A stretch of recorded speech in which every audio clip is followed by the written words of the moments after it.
Hello, my name is Aaron. I am a certified life coach and mindfulness and meditation practitioner. This is the 9th video in the Living the Dream Life manifestation series where I bring you along my lucid dreaming journey and I give you some tips along the way. In this video, I'm going to be giving you 4 ways that you can develop a more nurturing lucid dreaming practice. But before we begin, make sure and hit that subscribe button and the bell icon so you can get notifications on all future videos. If you watched my previous video in this series, I gave you my secret on how to basically overcome any lucid dreaming obstacle. And that was to develop a more nurturing practice, to develop a practice that is integrated into your life, to develop a practice that not only helps you lucid dream, but helps you just in your daily life all the way around. That way, if you fall off your lucid dreaming practice, it's kind of calling back to you to come back to it. You'll feel like, okay, I need to do this practice or I need to do that practice in order to kind of bring me back into balance, but they also help you lucid dream. So I do believe that developing a nurturing practice is basically the #1 way that you can overcome any obstacle. It's going to allow you to continue through and to persevere even if you encounter all kinds of obstacles along your way. You're going to continue to practice, and because you're continuing to practice, you're continuing to level up your skills.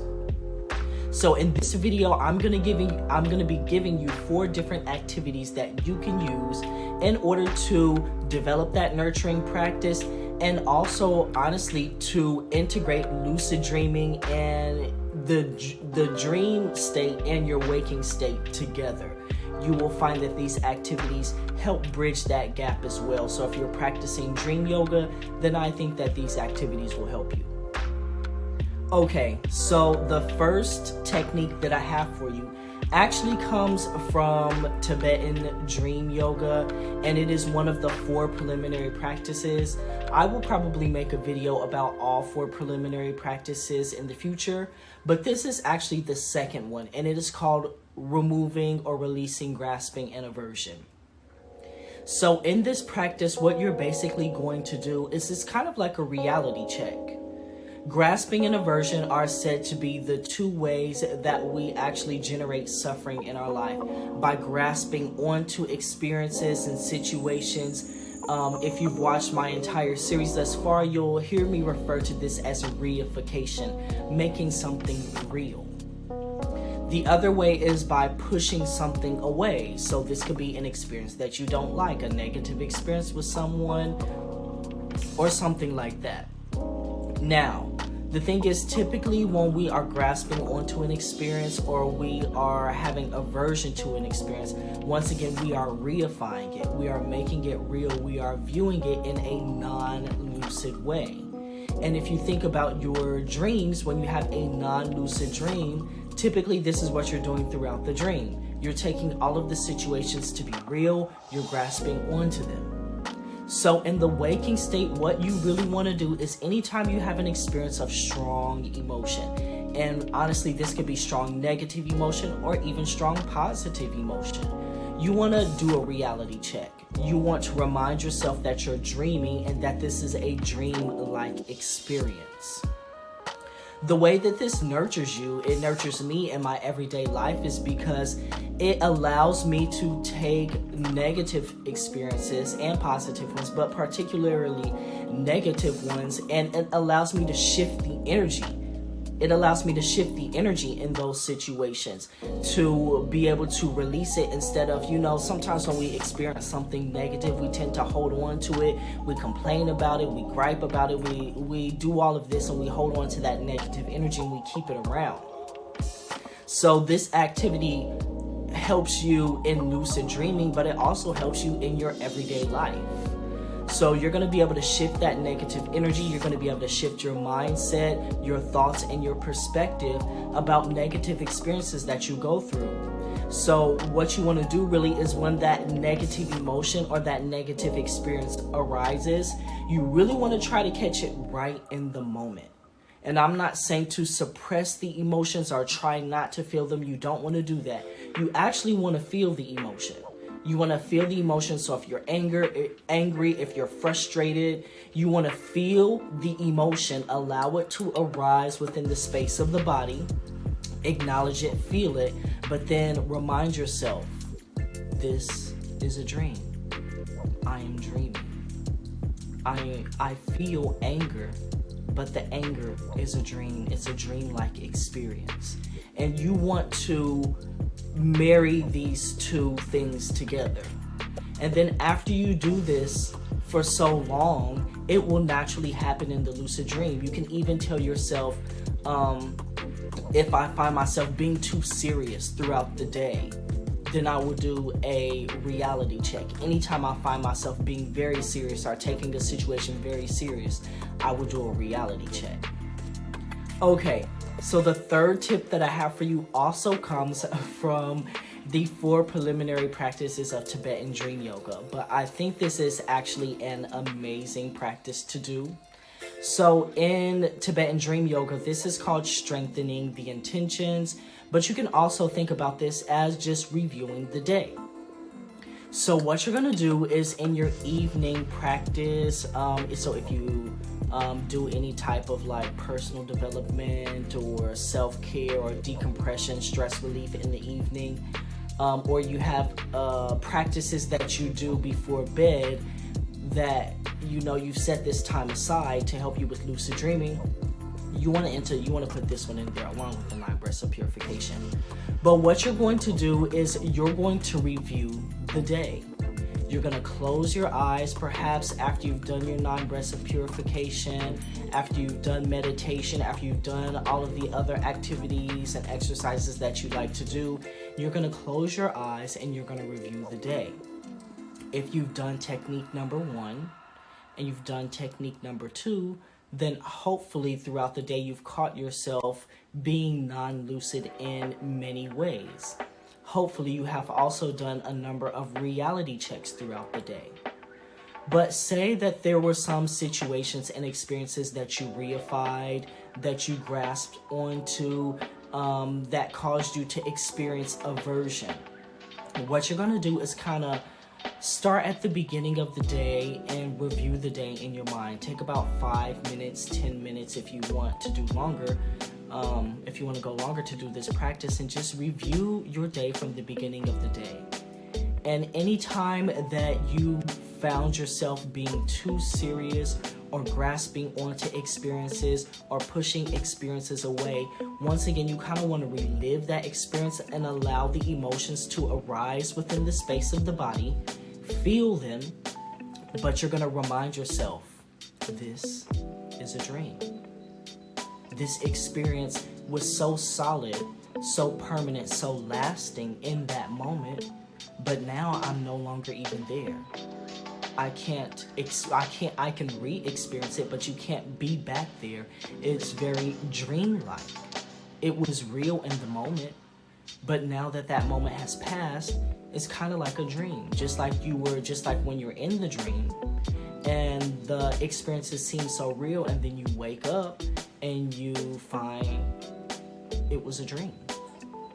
So I love this practice because it helps you also practice like your dream recall. You're recalling the dreams from throughout your day.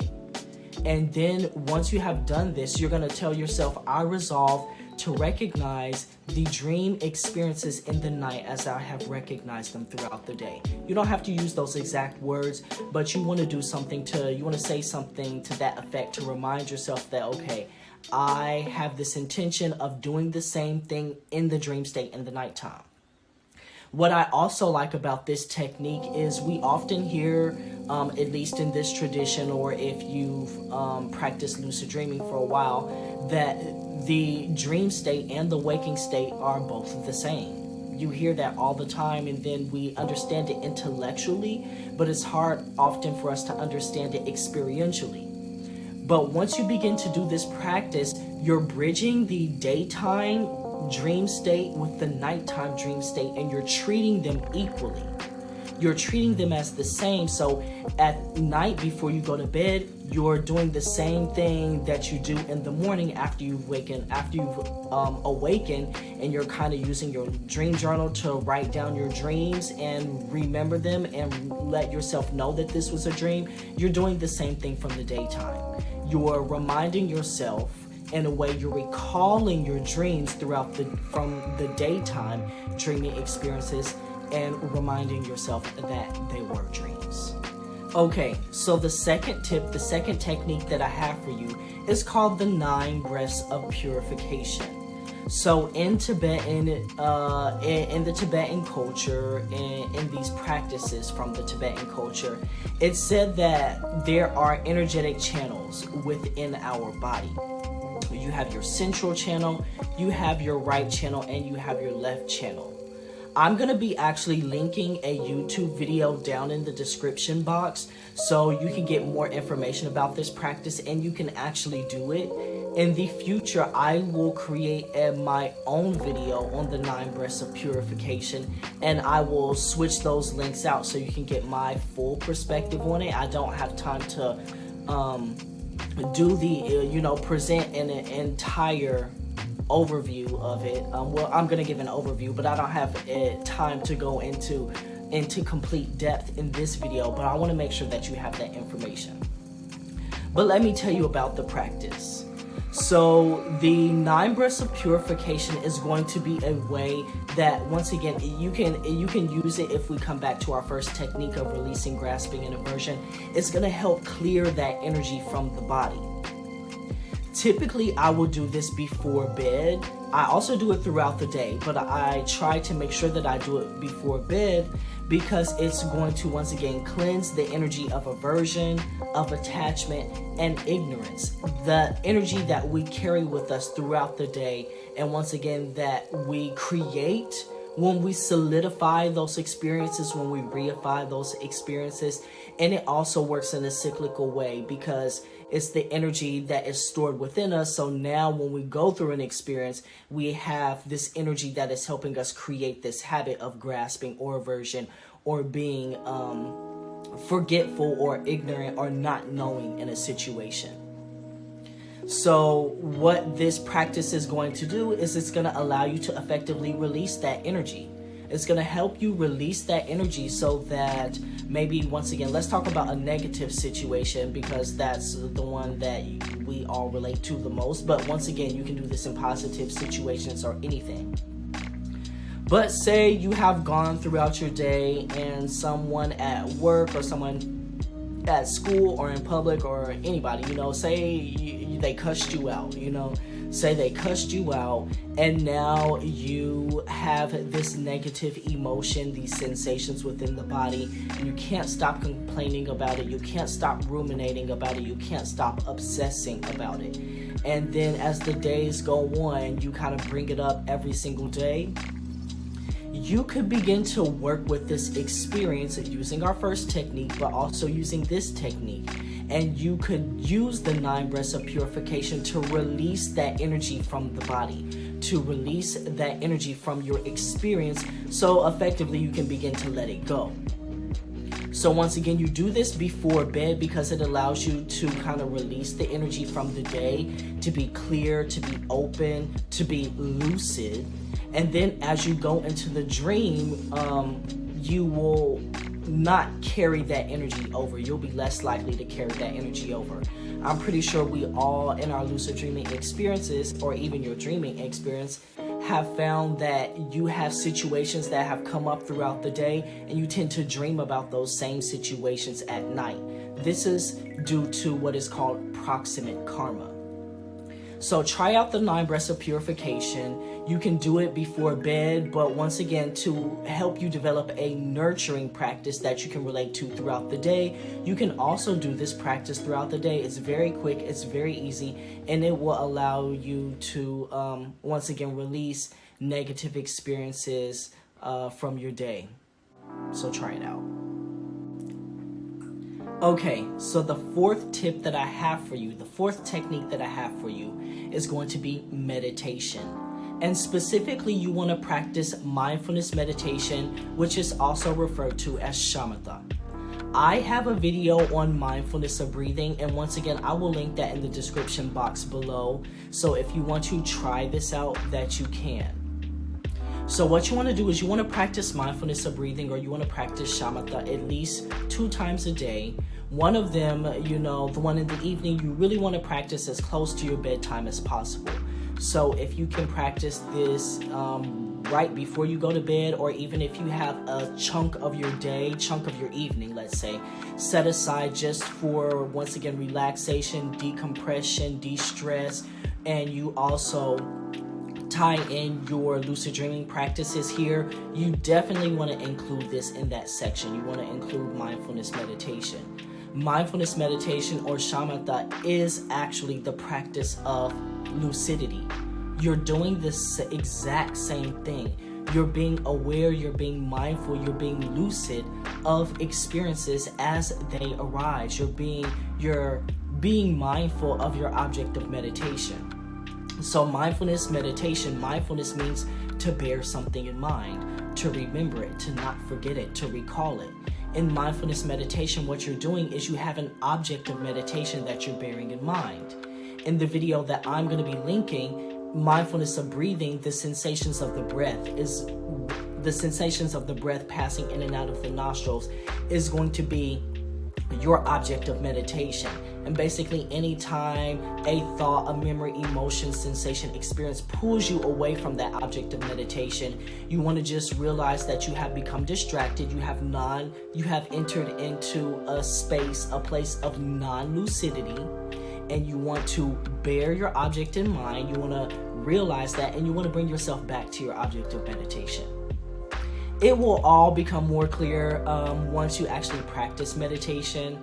What I would actually advise that you do is to practice mindfulness meditation, or shamatha. Now, there are a lot of types of meditation practices that have different techniques for different purposes, but I would advise you to practice this specific shamatha technique. If you want to level up, you want to develop your practice consistently, and perhaps you want to get to a place where you can practice shamatha without a sign. Mindfulness of breathing is shamatha with a sign. Once again, the sign is the object of meditation, the sensations of the breath passing in and out of the nostrils. But you can also, once you've developed your practice, you can go on to shamatha without a sign. And if you're in this place, I would highly suggest either settling the mind in its natural state, this practice, or awareness of awareness, this shamatha practice. So hopefully these 4 techniques, these 4 tips have helped you and will help you as you move forward in your lucid dreaming journey. They help you not only in lucid dreaming, but also in your day-to-day life by releasing stress, by helping you process experiences and situations from throughout your day. Really, they help you in your personal development as well. And that is really what my entire YouTube channel is about. I also have a series on personal development. In case you are interested in that, you can go ahead and check that out. Once again, if you have found this content and this information valuable, make sure that you hit the subscribe button and the bell icon so you can get notifications on all future videos. I will link some information in the description box below, including the information on the 9 breaths of purification, and also my course on lucid dreaming and dream practices for personal development. If you have any questions, make sure to leave those in the comment section below, and I will definitely address those as well.